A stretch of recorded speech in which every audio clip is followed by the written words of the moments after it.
इस्राएलबाट महिमा हरायो, कारण परमेश्वरको करारको सन्दुक कब्जा गरिएको तथा त्यसका ससुरा र पतिको मृत्यु भएको थियो। आमेन।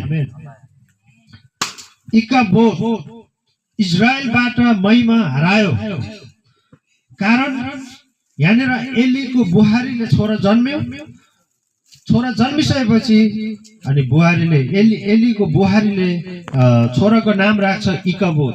यसको अर्थ हो इस्राएलबाट महिमा हरायो, कारण करारको सन्दुक चाहिँ पलिस्तीहरूले खोसेर लग्यो।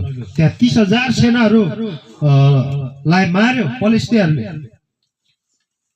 अनि किन यो घटना, किन यो समस्या भयो भन्दा एलीका 2 जना छोराहरू होप्नी र पिनहास, जो चाहिँ दुष्ट थिए, जसले परमेश्वरको भवनमा जुन गतिविधि हुनुपर्ने हो त्यो गतिविधिको विरुद्धमा काम गर्यो।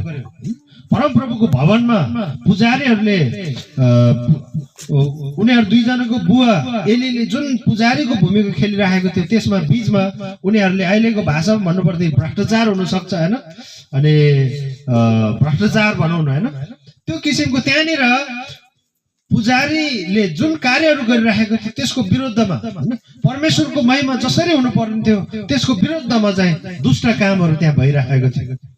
त्यस कारणले गर्दा त्यहाँ समस्या भयो र इस्राएलबाट महिमा हरायो। किनभने त्यो जहाँ जहाँ त्यो करारको सन्दुक लगिन्थ्यो त्यहाँनिर चाहिँ परमेश्वरको उपस्थिति हुन्थ्यो। त्यो समयमा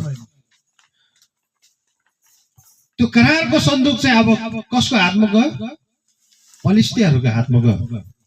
त्यस कारणले गर्दा यो दुःखको घडीमा एलीको बुहारीले छोरा जन्माउँछ र भन्छ इकाबोद, आफ्नो छोराको नाम इकाबोद राखेको छ। इस्राएलबाट महिमा हरायो।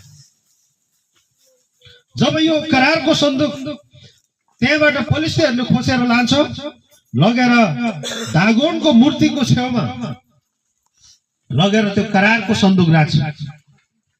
दागोनको मूर्ति भएको त्यो मन्दिरको छेउमा लगेर राख्दछ। दागोन भनेको चाहिँ माछा परमेश्वर भनेर त्यो बेलाको मानिसहरूले माछाको जस्तो शरीर, मान्छेको जस्तो अनुहार बनाएर चाहिँ उनीहरूले पुज्ने काम गर्थे।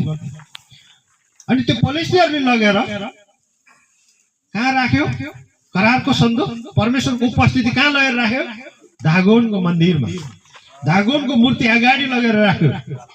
अनि पलिस्तीहरूले जब राखेर